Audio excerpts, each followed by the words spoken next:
this idea that there is an unlimited pool of 25-year-old women just waiting to be fertilized by men is totally absurd.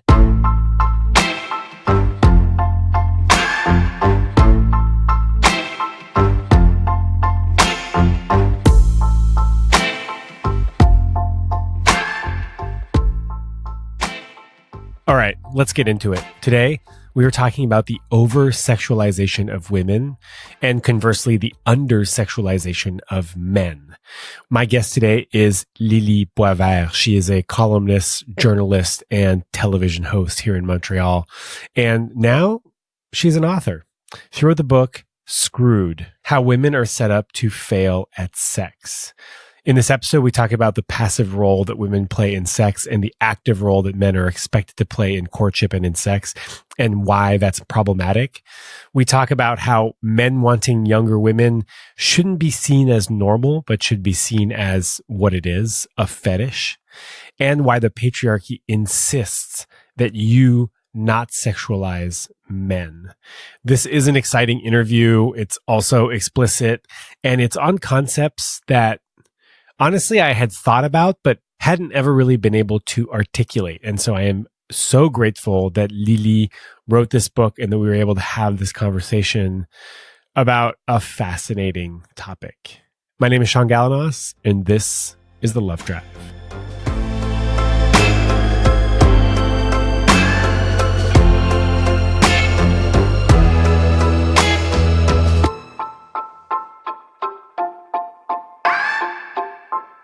Lili Boisvert. Lili, yeah. Ouais, Lili Boisvert. Oui, yeah. Lili Boisvert. They will understand.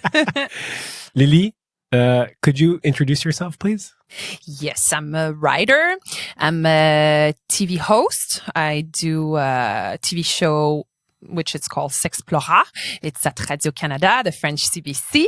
And I also have a web show called Les Brutes on Télé-Québec.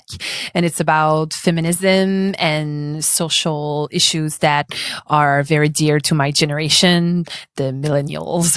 Oh, nice. Yes. Technically, I'm still a millennial, even though I might not look like it. How old are you?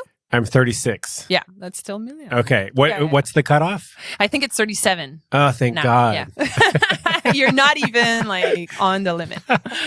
You also wrote a book. Yes. Called, well, in English it's called Screwed, but I think the title is The Cumshot Principle. Mm-hmm.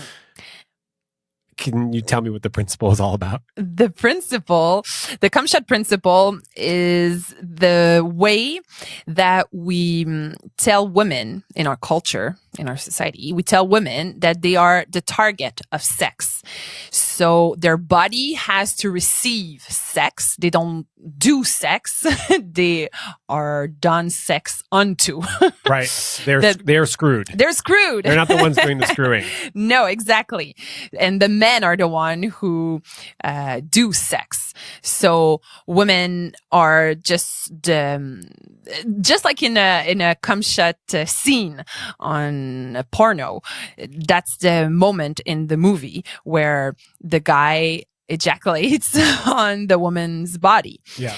So it's the perfect image of heterosexuality sex for me, because that's exactly how women are supposed to act, to just wait to receive sex, and men do sex and project their desire onto women. But women are not supposed to care too much about their own desires, and men are not supposed to care about women's desire. And our culture as a whole doesn't take women's desire very seriously. We basically ignore it. We ignore its existence. But desire can come from within a person, of course. But if you don't try to entice it, if you don't try to make people feel desire, it's harder to feel it. Right. Well, one of the ideas is that men are sort of conditioned to desire women. Yes, of course, heterosexual men will desire women naturally, but the thing is that we take this very seriously, and we tell women that their identity should be, their goal in life should be to attract men with their bodies. And we don't do the same thing with men. We tell them that their identity is based on their capacity to feel desire and to get the woman they desire. Women should just make sure that their body are the most sexual, the most attractive, so that they will get a good pool of men attracted to them. And then they can pick the best one as the future father of their child. Right. And the future provider of their life. Yes. So women should just put all their energy, all their resources on their physical appearance. And this helps men to be attracted to women all the time. Because when you walk on the street, you just have to look around and then you will be enticed. You will feel the desire. The sex is all over a woman's body because of the way we present our body, because of the way we're told we have to present our body all the time. This is in our clothes. This is in our hair. This is in our shoes, the way we will pose, the faces we will make. We're always supposed to be cute and sexy and not too sexy. That's the thing with women. It's a very, very fine line because we have to make sure that we remain pure because that's what we're really looking for in the cumshot principle. We want women to start by being very pure. And then we want men with their sexual desire to vilify women with sex. That's what we're really looking for. And that's how basically all mainstream porno is. It's all about the schoolgirl or the MILF. It's the pure woman or the pure little adult teenager that we want to see beginning to be this pure woman, this pure girl, and end up being a total slut because a penis happens, and then she can't help herself. She can't help herself. She becomes crazy for sex. But at the beginning, we have to make sure that she's just this innocent schoolgirl or this loving mother of a child. And we don't. What's that about a MILF? I mean, we never see like women when they're pregnant in pornos. We don't like. I mean, there is pregnant porn. There is, but that's more niche. It is. But yeah, we just want the idea of purity, and then bad sex happens, and then women become sluts. That's the path that women are supposed to follow. But that's so crazy because you cannot tell people, oh, you're pure. Make sure you're pure. Make sure you never cross the line of decency. But then if you have a penis in front of you, then you have to become extremely crazy about it. You have to be like all about sex. You have to show how much you feel desire, but it has to be all of a sudden. Right. We can't have that in the beginning. You can't walk on the street looking at men and desiring men. You can't undress women with your men with your eyes. You have to make sure that you evoke purity all the time. Right. And I think in your book, you said something like women aren't supposed to want sex until it's time to have sex. To have sex. Yes. Yeah. And that's a big problem when we want to talk about consent. The fact that we want women to be very passive in sexuality is a very big problem when we also want to have consensual sex. And we are talking a lot about consent right now, and that's a good thing. But as long as we keep telling women that they should be passive and that we keep telling men that women are supposed to be passive, it's normal if a woman is not using her eyes to look at you. It's okay if a woman is not active in sex, if she doesn't touch you, if she doesn't do actions on to you, it's still okay. If she's very passive, if she's just lying there, it's okay. It doesn't mean she doesn't want to have sex with you. So you can still go for it until she's really telling you to get out. And as long as the woman is not defending her honor or pushing back, it's a green light. Or pushing back. It's a very big problem. If we want to talk about consent, we cannot just say, oh, ask for consent. Because the majority of people don't do that. The majority of people don't want to ask, do you want to have sex with me? And even when you do that, you still have the problem that the person can change her mind during sex. So it's still not a very perfect solution. The perfect solution is that we change the way we see sex. We see the genders as women being passive and men being active. And we have to understand that everybody can be active and everybody can be passive, and we can switch the roles. And this is all about reciprocity. We can talk about consent. That's a good thing, but we also have to talk about reciprocity. The fact that women should do actions, should participate in sex, and should initiate sex, and should participate all along while it's going on.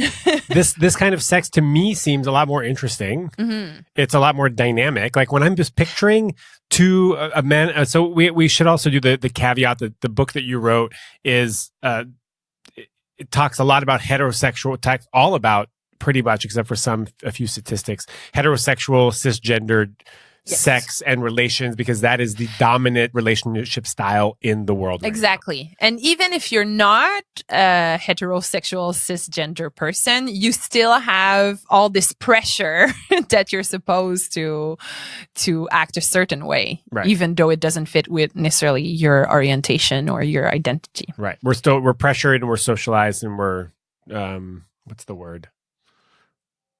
There was another word. Conditioned, yes. To act in certain scripts, yes, stereotypes. So yeah, that kind of sex to me feels so much more interesting. Mm-hmm. I just see it as so much more dynamic, and like I see both people as being active and passive, and sort of switching that around. And when we say that, men usually react with optimism, because it seems like good sex when everybody is enjoying themselves. But the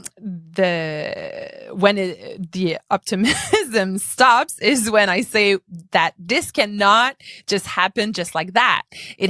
We have to prepare women and men to switch roles before that. So men have to start seeing themselves as praise and have to act as praise as well. So they should take care of their physical appearance much more. And they should put less pressure on women to care about their physical appearance so much, because the prey has to care about their appearance, and the hunter, not so much. The hunter considers what he or she wants to look at. Yeah. And we tell women, no, that's not your job to look at men. But yeah, that's when men are usually not too comfortable with the theory. Well, yeah, because what you're saying is this is all sort of built upon the theory that the prey, which are traditionally women, only have to really worry about looking good, which means watching what you eat, exercising a lot, wearing uncomfortable clothing that, sexualizes parts of your body, but not too much, because you want to still be pure. And remain young. And remain young. Yeah, don't fucking get old. No. Don't have gray hair. Diet blonde. Yeah, diet blonde. Don't have kids. Don't have stretch marks. So that's a lot of pressure that you're putting on a woman. And so to flip that script, we're also putting that on men, right? And traditionally men have been, as a hunter, you're more evaluated on your skill and your prowess to prey, or to hunt prey. And so that means social status, financial resources, wisdom and ability, and much less concern on your physical appearance, right? And so it's like in the book you talk about older men are seen as distinguished and wise, and gray hair is like. Even though biologically men, just like women, degenerate. We all degenerate. We have to accept that fact. Like biologically, it's true. I was pissed when I read that, by the way. But it can be compensated by what we possess and by all this knowledge that we acquired while we're getting old. And there are good sides to getting old, of course. But with women, we're so obsessed with their physical appearance that we only see the generating part. With men, we even tell men, men, when they get older, they get more good looking. Yeah. And then we say, oh, look at George Clooney. He's an exception. He's not the norm. Like, and we... He's exceptionally good looking. Exactly. And he also probably really takes care of his body. Yeah. But when men get older, their sperm has a less good quality. It's harder to get erections. There are a lot of problems as well that comes up with getting old, even for men. But yeah, we don't talk about that too much because we say, oh, but men have other things that they can put forward to attract women. They can show their wealth. They can show their intelligence. They have other things. But women, no, you don't have anything else. If you're not fertile anymore, if you're not at a peak, even that's another problem. We pretend that by the time you're 25, that's it. You're done. Like, you cannot have children anymore, which is wrong. I mean, I think that seems to me really early. Like, yeah. I mean, but women were told, like, oh, make sure you're having kids like right away. But men should be told the same thing, because fertility in men decreases as well. Not at the same speed, that's true, but it does decrease. And men have a lot of fertility problems. It's for women, when a couple goes to a fertility clinic, 4 out of 10 times the infertility problem is with the women. But 3 out of 10 times the problem is with the men. And the other times it's a combination of factors. I was like, what about the other 3? Yeah, it's a combination. But yeah, so men are not, almost just as much as women. But we never tell men to make kids like when you're very young and that's it. And you're getting old now. You should put your career on the side and just focus on your family. We don't pressure men into that.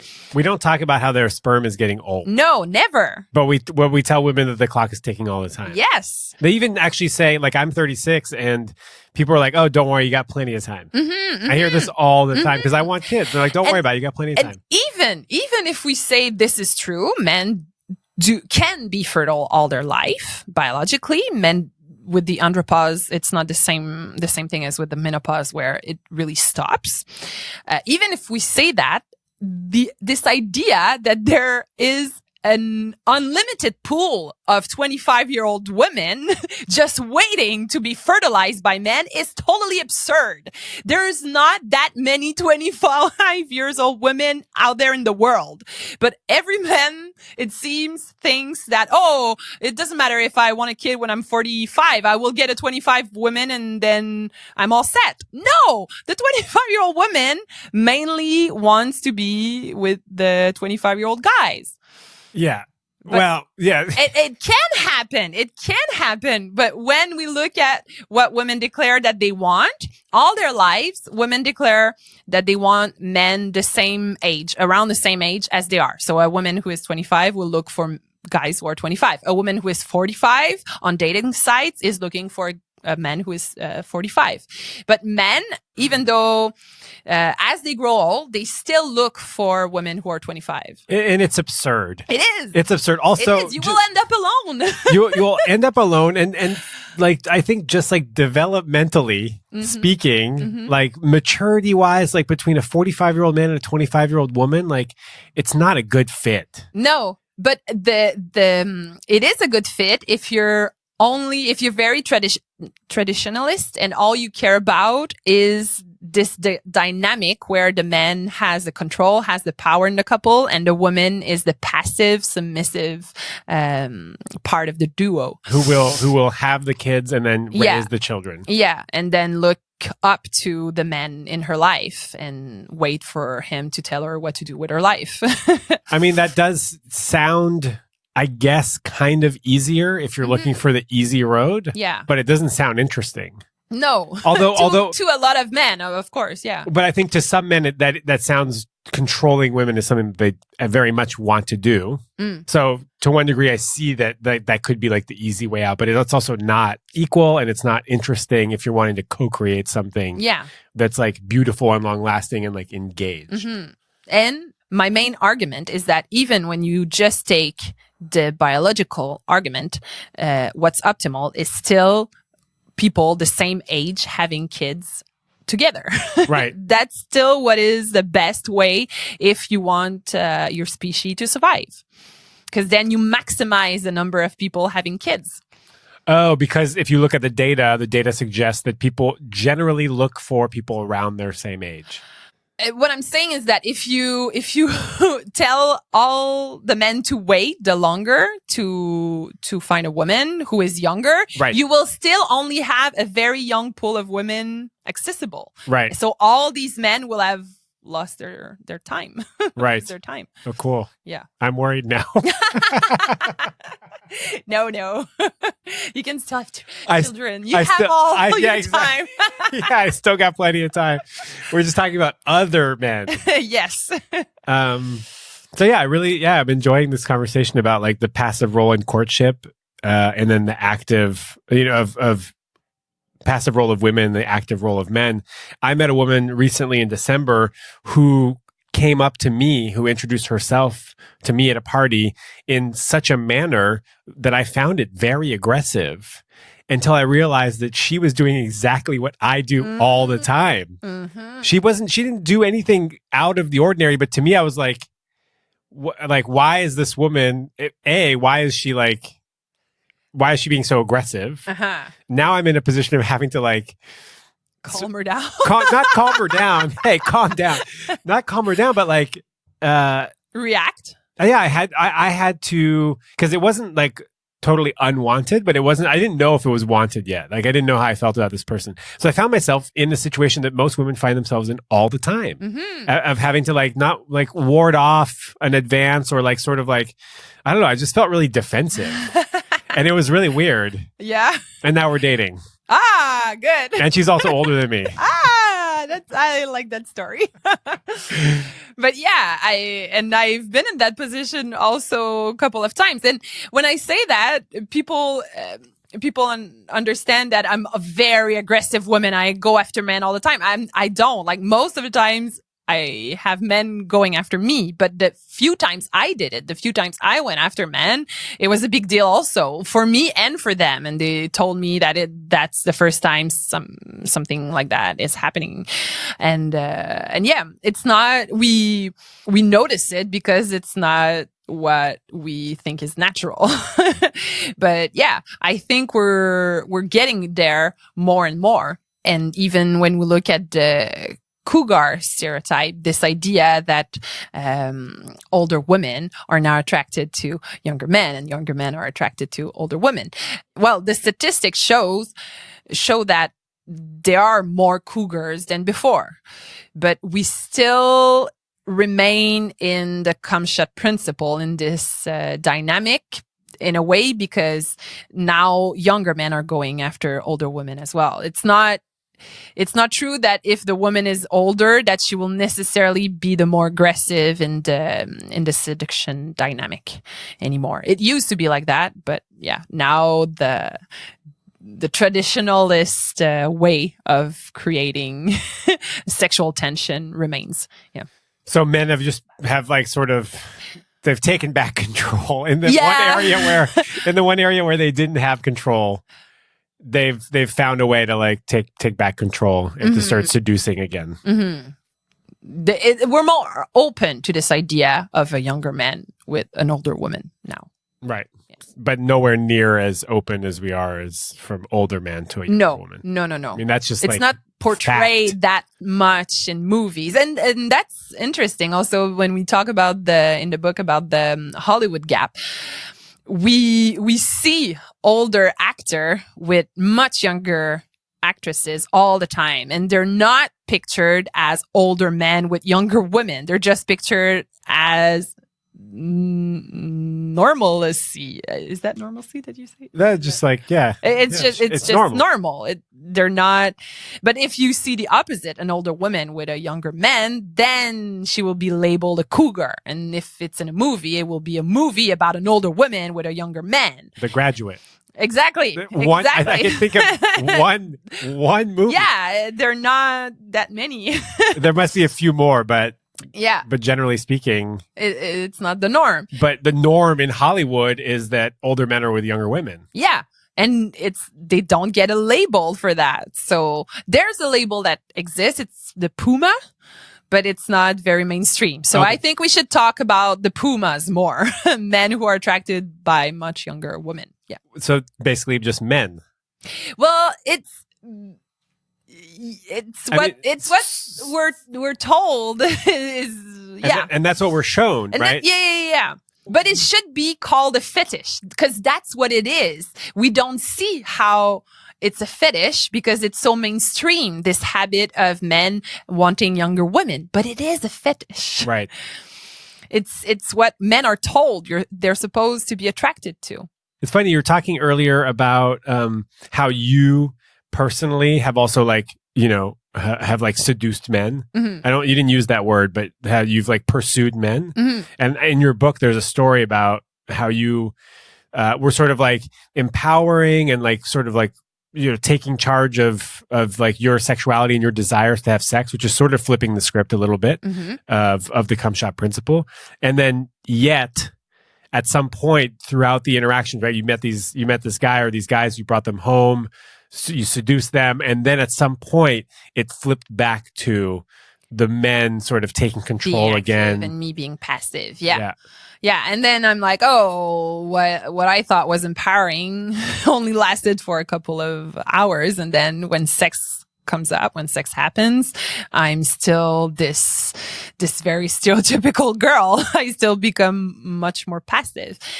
And I was annoyed at that situation. But yeah, it's very hard. Even though I see it, even though I see myself becoming more passive, it's very hard to fight this. And I don't believe it's something that is biological or anything. I think it's just that the men have this pressure to make sex happen. And so they go faster and they want to go further. And then I lose my momentum, my active momentum, because they're scared to lose theirs. They think oh, what if she changes her mind? What if I have to make this a sure thing? What if I lose my erection? So get it while I can. Yeah, exactly. So men have this urge to make sex happens very fast. And so I'm not at the same level, and women are not at the same level when sex begins because men's bodies is not eroticized as much as women's bodies in our culture. So when we take the clothes off, it doesn't mean the same thing. When women take their clothes off, it becomes this very erotic moment. But when men take their clothes off, it's not that erotic. It doesn't turn women on that much because it's not a forbidden fruit. Men's body is not a forbidden fruit. We're not supposed to look at it. We're not supposed to. We see them at the pool all the time. We see them on the beaches. We see them on social medias, and not in a sexual way. Yeah, I'm talking about the torso. But even when we look down, men's legs are not eroticized. Women's legs are eroticized. Even the ass and the genitals in men, it's considered comical. It's funny. A penis is funny. A man's ass is funny. When you see a man's ass, it's how dare you? It's to try. No, but it's true. Men will moon cars that are passing by when they're kids, and it's supposed to be funny. You're not supposed to be turned on by a man's ass. Right. So the power, the erotic charge, is really not the same when sex begins, and men. And that there's also this problem that women know that their physical appearance played such a big part in seducing the men that once the clothes come off, then you become very self-conscious, very self-aware, because you're like, oh, I seduced him with the promise of something, but I had my bra on and I had my heels on and my hair was in a specific way. So yeah, and you can hide your little bit of weight or this and that, and now you're naked. So you become very self-conscious, and that can turn you off because you're scared of the reaction of the men. And men don't have to think about that too much. Of course, men can think about it, but they didn't change their physical appearance that much to begin when they woke up in the morning or when they prepared to go on the date. Of course, a little bit, like you would shave or something like that, but it's really not a big deal. You don't put makeup on, you don't wear heels, you don't wear bras, you don't wear, what would be like if I really hate bras. I'm going to say I really hate bras. I think it's extremely uncomfortable, but it's a sex device. It's a sexy device that we use to entice men. And I think we will have equality when men will have bras for their penis and their testicles. So, yeah. To entice women? To entice women, because we don't see men's penises in their clothes. So I think we should put that on a market. Okay. Bras for penises and testicles. And also very to tight. Attract and very tight crotches. Clothes. Or we start to sexualize men's breasts the way we do to women. So we start to censor it on social media. Yes. I mean, the idea that you can post a topless woman, a photo of a topless woman, but Photoshop male nipples on the nipples to bypass the censor is insane. Yes. Because it's the same thing. It's just that women's breast is developed, but anatomically, it's the same thing. Men have all the tissue that is needed to produce milk, just like women. And if we give pregnancy hormones to men, they will produce milk, even if they're cisgender men. So, yeah. Biologically, it's the same thing. It's just that ours get bigger when we hit puberty because that's our biological role to feed babies. Yeah. But eventually. Or not. Yeah. But that's the role. Men want to see women's breasts as something very sexual, even though that's not their goal. We don't have breasts to turn men on, but we created this censorship on women's breasts so that men remain attracted to women's breasts. And that's why a lot of people are against desexualization of women's breasts. It's because men are scared they will lose their erection, and women are scared they will lose their power to create erections in men. But we used to say the same thing about legs, about women's legs. Women couldn't wear pants because that was what men would do, and women are supposed to wear skirts, so we don't see their legs, and so their body remains pure. It's a cultural thing because it's not all over the globe that women's breasts are eroticized that much, and it's not throughout history that women's breasts has been censored. Right.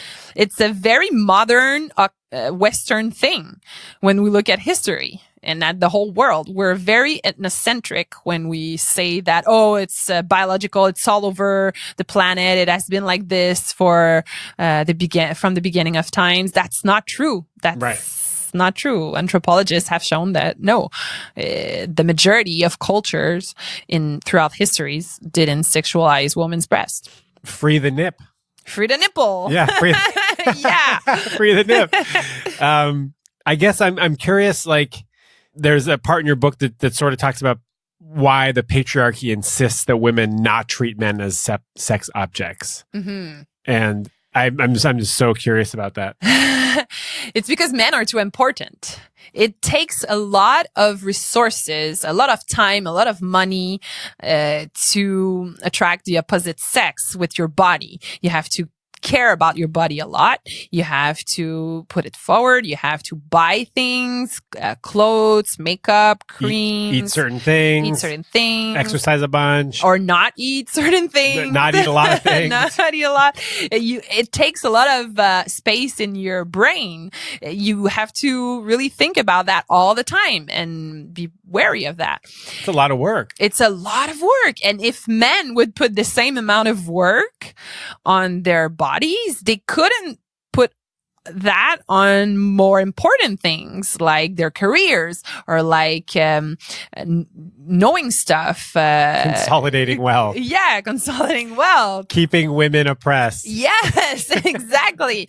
So when we tell women that they have to do all those things just to attract men, then women are not putting all this energy and all this brain space on more important things in a political level. Or a more virtuous use of resources and energy. Yeah. But I even mean like... Oh, at a political level, because if they took power, then a whole bunch of men would lose power. Yes. And that cannot happen. That cannot happen. No, under no circumstances. Yes, and if you put women in this position when they always have to wait for men's approval and they always have to wait for men to look at them and focus all their energy on that, then you have the perfect scenario to keep them in a submissive position. So that's ideal for the patriarchy. It's ideal, yeah, because we can keep wanting to screw younger women and we can keep amassing all the resources. Make older women feel inadequate. Right. When they could use their oldlessness yes. to when they can put it to more virtuous goals, like you were saying before, to pursue political careers or to get on the board or whatever they can. And also, side benefit, men could continue to have more orgasms. Yes. Of course. Why would we want to give any of those up? The good thing with orgasm is that it's not it shouldn't be like a fight between who gets it. Like everyone can get one in an ideal world, but more than one. Yeah.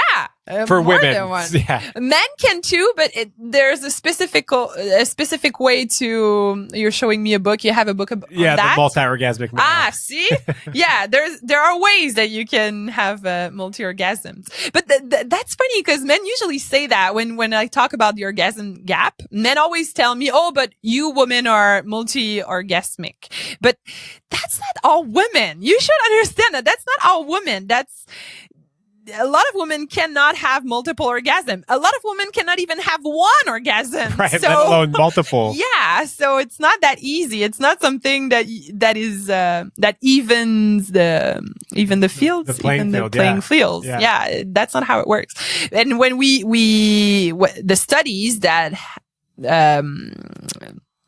really ont comptabilisé les études qui ont comptabilisé les orgasmes des gens. The studies that studied when we look at the numbers, the official numbers, women have less orgasms than men. Yeah. And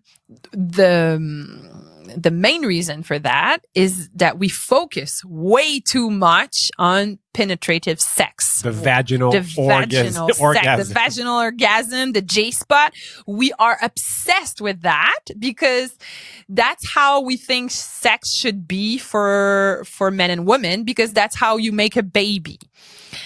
But if you want to have women wanting to have sex, you have to give them orgasms. Because if women keep having sex without having orgasm, they lose interest. That's what will happen. It's not that interesting. Happens. It's not. It loses a lot of its interest. It becomes less interesting. Yeah, a lot of women will say that they still like sex even if they don't have orgasms, but it's a very big incentive. Trust me, Right. We like orgasms. You heard it here. Yeah. So yeah. When we pretend that women orgasm through their vagina, we lose a lot of orgasms.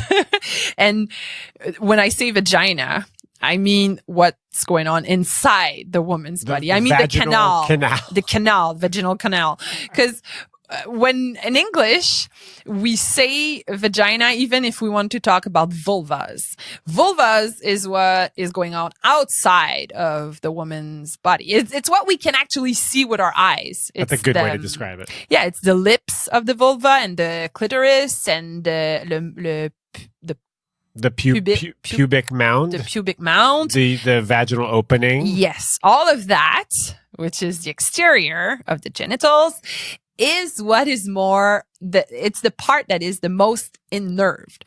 It's where you have the most, you can get the most sensitive reaction. The vagina canal doesn't have the same sensibility. Of course, it can still be very pleasurable for a woman to get penetrative sex, but if you want to give her an orgasm, it's absolutely not. All the studies show it. It's not the most effective way to give an orgasm to a woman.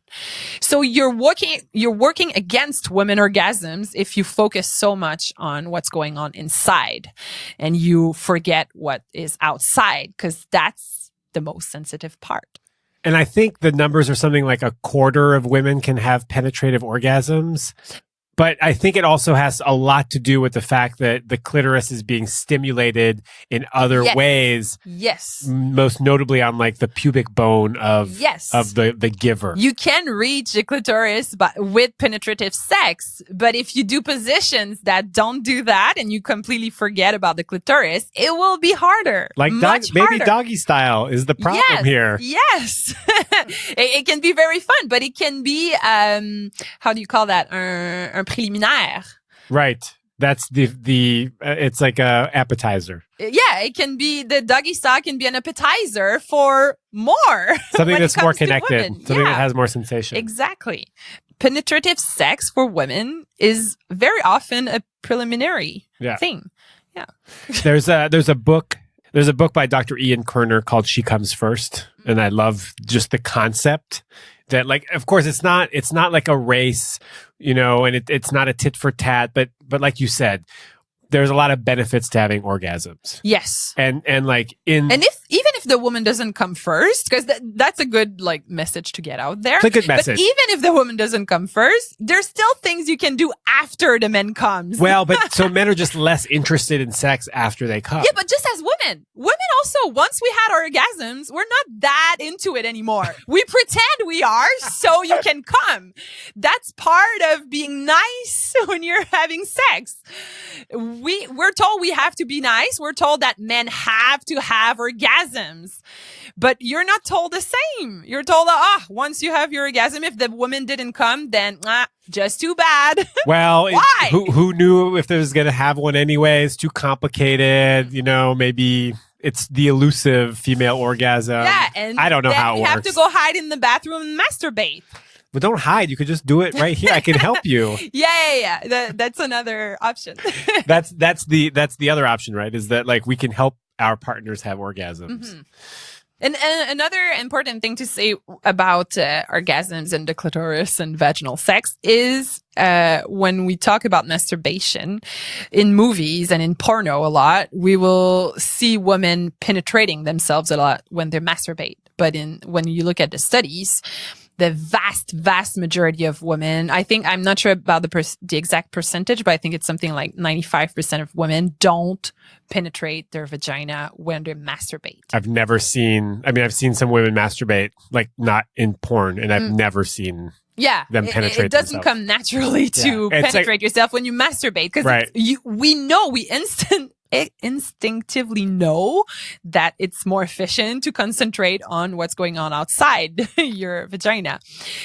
But the majority of women, when they say in studies that they don't penetrate themselves, also say that they think they're not normal to not penetrate themselves. Women think that other women penetrate themselves and they are the only one not doing it. But yeah, we should know that we should get that out there. Women don't penetrate themselves when they masturbate. And it means that you're normal. You're normal. You're normal. You can if you want to, but it's absolutely normal if you don't. And if you don't come from penetrative sex, also normal. Also normal. Yeah, I give free love advice on Fridays on Instagram, and this woman said, my husband is upset that I can't come from penetrative sex. Yeah, yeah. And I find that so sad. Yeah, but that's because he learned how sexuality works from porn, probably, or from high school teachers who were pretending that this is how it should be. But this also comes from the fact that we want to see sex as only the way to make babies. We want to see sex as the reproductive act. But it's not just that. Of course, if you want to have a baby, you should do penetrative sex, of course. Yeah. But sex is also a way we socialize. It's also a way to create connections with other people. It's also a way to show you care. So it's because we're a gregarious species. We have to have connections. We use sex. We need community, and we need sex in order to maintain that community together. And to raise babies, it's good to be two people, because if you only have one parent, the survival chances of the babies decrease. So it's better to have two parents. So sex is good for that as well, to maintain people together, to help the species survive even after the babies are born. I mean, we know it's not just for reproductive uses. We know that it's also like for connection and to give pleasure, which means that we should focus on having sex that is pleasurable to both parties, right? And to have a more connected, dynamic sexual experience. Yes. I mean, you said in your book sort of that there's a lot of examples, about the cumshot principle and about the different expectations that men and women have, but there aren't a lot of solutions to how we can start dismantling the cumshot principle. And I suspect that one of those is find ways to have more connected sex with your partner that includes more orgasms, more discussion, more reciprocity, I think is the word that you use. I don't talk about communications, honestly. I'm sure you promote that, but I don't care too much for communication in sex. I know that's not a good thing to say. But that's fine. That is the thing that you are saying right now. But I think that men should be told more. Everybody, even women, like everybody should be more educated about sex. But to talk about it, I don't think it helps that much. But telling somebody is a form of communication. Yeah, but it's more of a directive. Yeah. But I think it shouldn't rely on the woman's shoulder to tell the man what to do in order for her to have an orgasm. I think we should stop lying to men about what make a woman come and what make women feel desire. The biggest problem is that we tell men there's a magic button on women's body that you can just press and that will generate an orgasm. You only have to find that button, and then she will magically become a sex slave and Not true. Aww. There's no magical button. And there is a clitoris. But if the woman is not turned on before you press her clitoris, it won't work. It won't work. That's a big problem. We forget women's brains. We have brains, and you have to make sure that we want sex in our brains before you start touching our bodies. Sure. But we don't tell men that, because then men have to think about themselves as praise.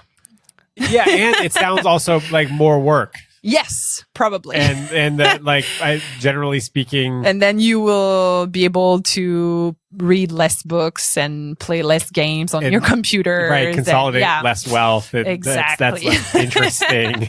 I'm more concerned with just keeping it going the way it's going. Mm-hmm. Did that answer the question? Sure. Yeah. I mean, these are these are talking points that are meant to elicit conversation. Do you want to talk about grimacing women in pornos? Oh yeah, we could talk about. But before we talk about grimacing women in pornos, which I think is really interesting, and I have an anecdote about that. The point I was wanting to make about the "she comes first" thing that I totally forgot is that no, it's not your fault. Is that we describe anything having to do with outside, right? So like the vulva play as foreplay. Exactly. And then the main course being intercourse, which doesn't lead really, is not the answer to women's pleasure. No. Right? I mean, it's an avenue and it's like not the most efficient way. And so what he says in his book is that we should really call foreplay, we should call it outer play. Because that's a good solution. It's more descriptive of actually what's happening, and it doesn't place this undue importance. It's like a hierarchy that we present heterosexual, we say. And also that's what I was talking about when I say, like, even if you're not heterosexual, you still have to comply with these ideas. Like, what you do is not real sex. If you're a lesbian, that's not real sex. If you don't use a dildo to penetrate your partner, oh, no, you're just having foreplay. Yeah, all night long. That's crazy. With a ton of orgasms. More orgasms than heterosexual women. That's what you're doing. That's crazy.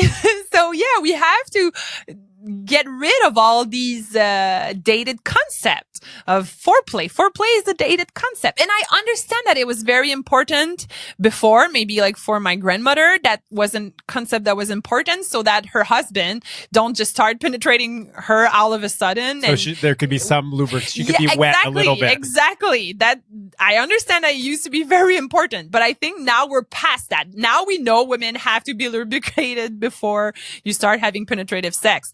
But if she doesn't come during penetrative sex, you can do outer play after, or you can do outer play during, or anything. Like, so many things can happen. Outer course, inner course. We have to use our imagination more regarding sex. Yeah. I'm into it. Good. Everybody else? Are you guys into it? Are you people into it? So the concept that women are expected to scream, moan, and grimace during sex, whereas men, I mean, that expectation is certainly not there.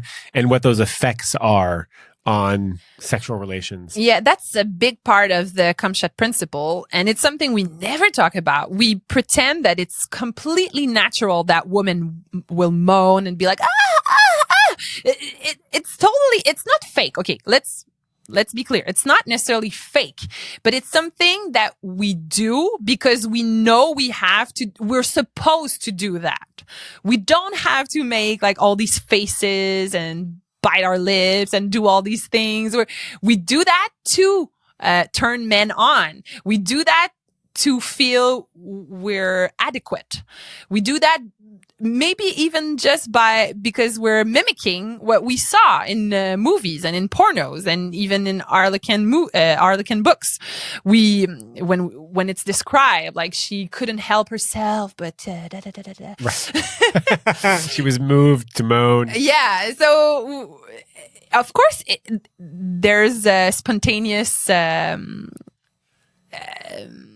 exclamations of pleasure and joy. Yes. But it doesn't make sense that only women can moan spontaneously when men won't moan spontaneously.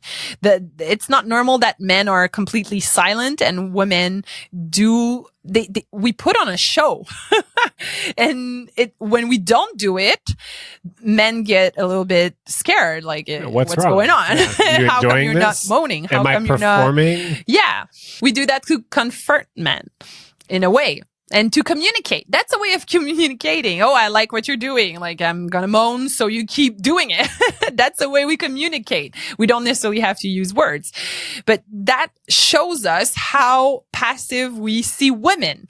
We don't expect women to act in sex. We expect them to react to sex. We expect them to communicate to men, oh, that's a good thing you're doing right now, so I'm gonna moan. I'm gonna reinforce. Yeah, and while we're doing it, we're also turning men on us at the same time. But men can turn women on by making sounds and grimaces. And, yeah, men can do that too. But if you don't do it, that's an erotic charge that you don't give us. Does that turn you on when men moan? Absolutely. And when, anything. When they make faces or anything, yeah. Yeah, because we're visual too. That's a big lie. When we say, oh, men are visual, women are not visual. That's a total lie. Women are visual. It's just that we need to have something to see in order to react to what we see. In order to feel the sexual charge. You have to give us the sexual charge. This woman that I'm seeing was like, she was talking about me not really being that expressive during sex. And so now I'm going to learn how to be more expressive during sex. I don't know how to do it, but I'm going to learn. Aha. And you don't have that many models. That's a problem also, because when you watch porn, men don't do too much. You don't even see the guy, really. Yeah, and that's because I'm told a lot that men are objectified in porno. What I always reply to that is that when we, because the argument is that we only see men's penis. We only see the penis doing this movement. So we're objectifying the penis. So we're objectifying men by reducing them to their penis. But what porno makers are actually doing when they're doing that is that they're thinking about the man at home. They're thinking about him masturbating to this porno. So he has to be able to project himself in that penis penetrating that woman that we see. So the camera focuses on the woman's body so that the man at home can focus on the woman's body and not be, his attention not be too, distracted by the man who's in there. So he can feel he's there. So this is subjectification. This is not objectification. It's exactly what subjectification is. You care about the man and his desire and his sexuality, not the actor in the porno, but the real man at home. Right. So that's also why porn is made a lot with for men. We say that porno is mostly consumed by men, but that's a vicious cycle. That's a vicious cycle. The fact that we say, "Oh, men watch porn, so we have to make porn that men can project themselves into." Yes, that's true, but there's a growing market with women watching porno. And when we don't see the men in the porno, or if you only put very ugly men, they're very average looking guys, of course the woman won't feel like this is made for her. Most of the time she will feel like, oh, I'm watching something that was made for men. So it's not all about penis size? It's not all about penis You would size. like to look at a nice male, face. We like nice faces as well. Yes. A nice male model would be nice. Of course,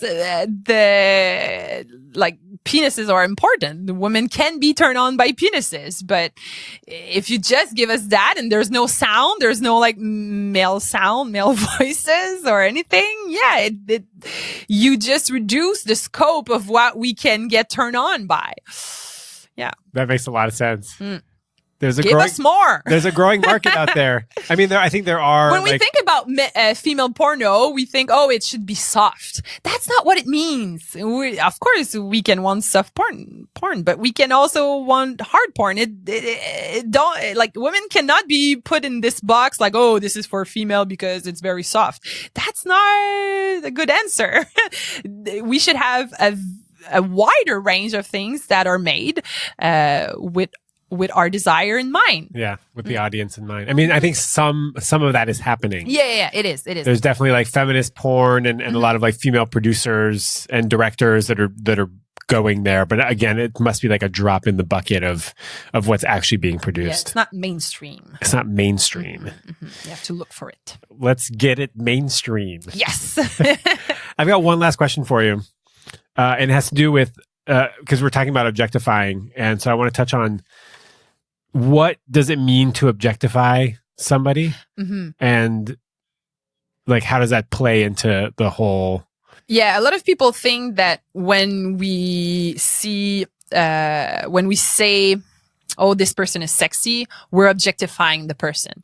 That's not necessarily true. It's not as soon as you feel someone is sexy, as soon as you're attracted to someone, it doesn't mean you're objectifying them. Objectification is when you reduce someone to what you feel towards them. It's when you think, oh, I'm seeing a beautiful woman, so I'm turned on, so she wanted me to turn on. That is her identity. Her identity is trying to make me sexually aroused. That's her job. That's her job. That's what she was put on earth to do.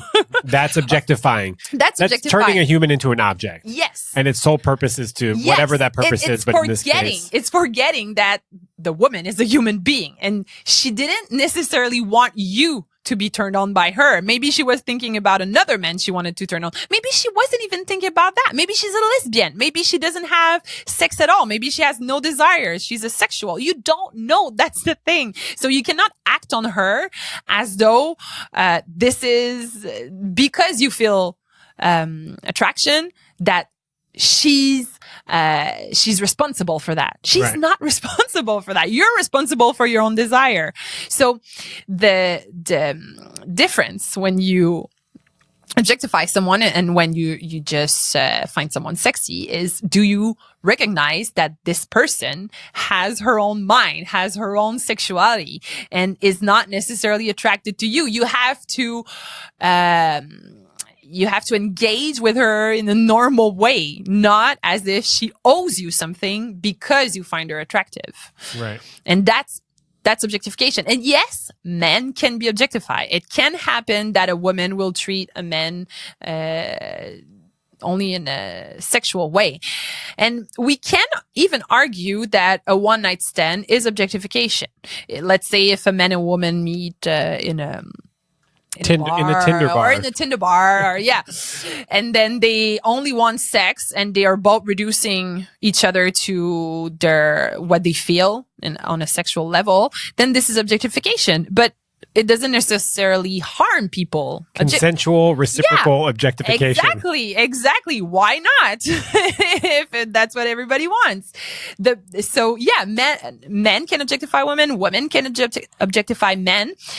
But the big difference, and that's what the cumshot principle is about, it's the fact that on a cultural level, when we look at what we do collectively, is that we objectify women collectively.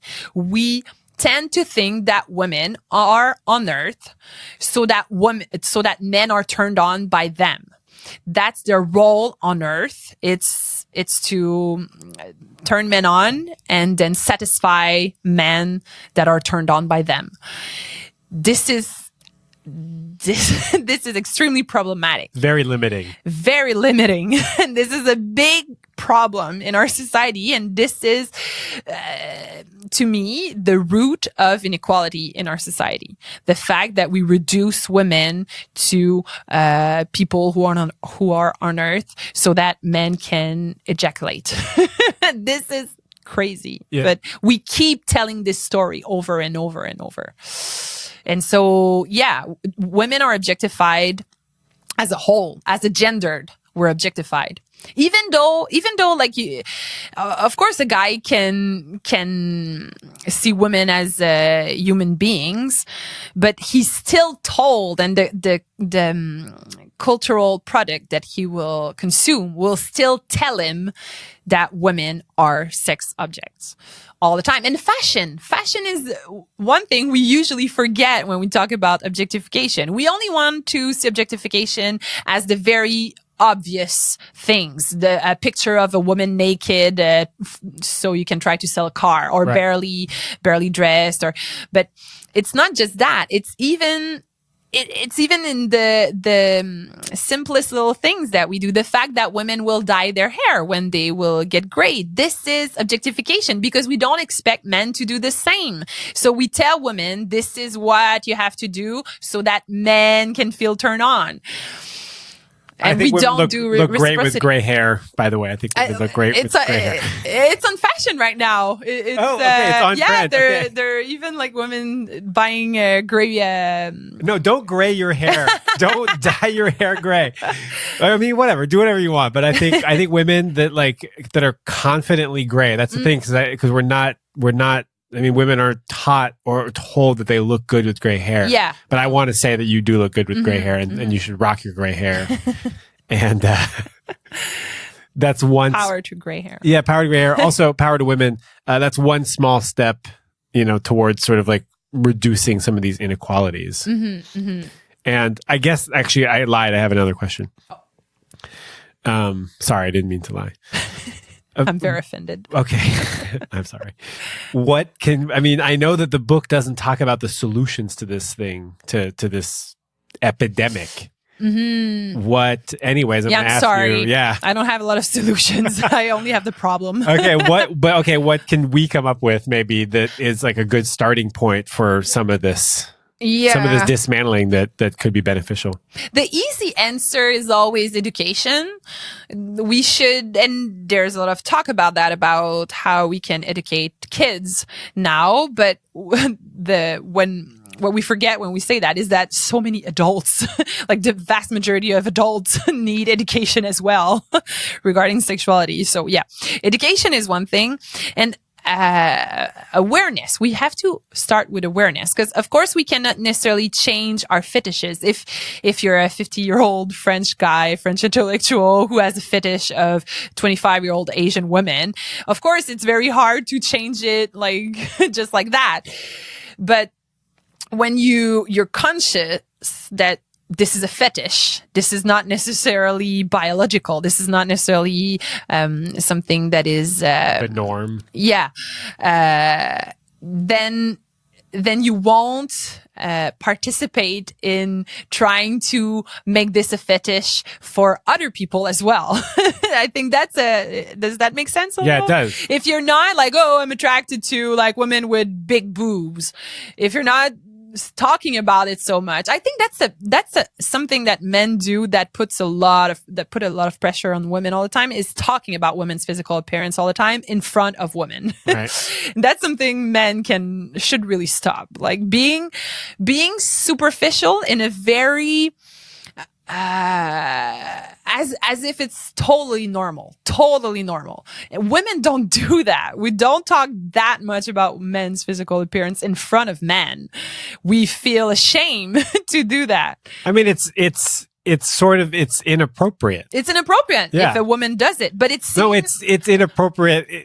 Whoever is doing it. Yeah, but it seems normal when a guy does it, and it's even portrayed as something that men should do, so women will feel insecure when they hear they hear men talking about other pretty women. They will feel insecure, and then they will try to make them even sexier. That's so sad. Yes, but it happens all the time. So yeah, if we can, maybe men won't stop doing that, but women, we can start shaming men when they do it.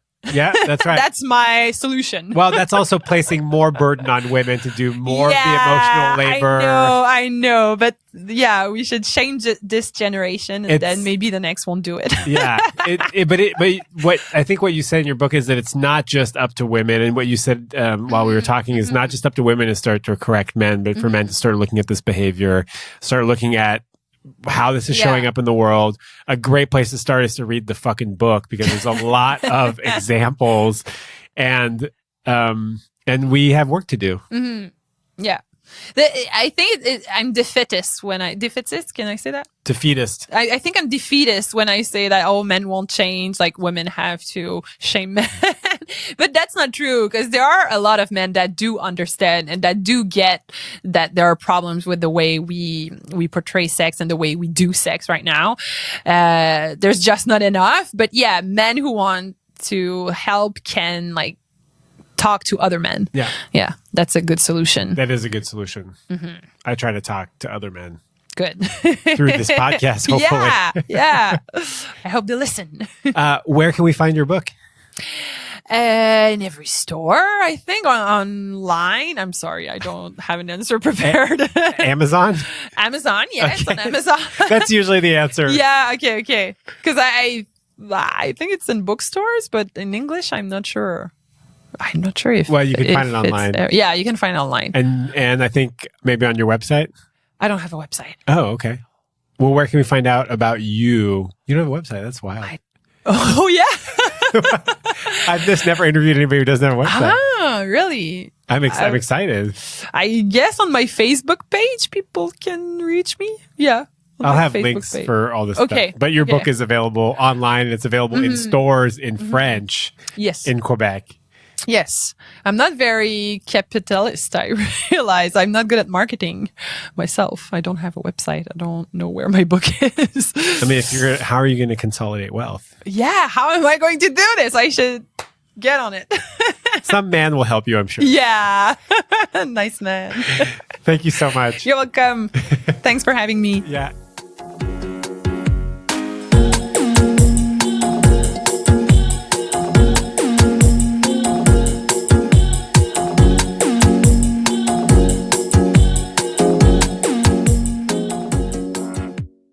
Thank you, lovebirds, for spending this hour with me this week. It means so much to me.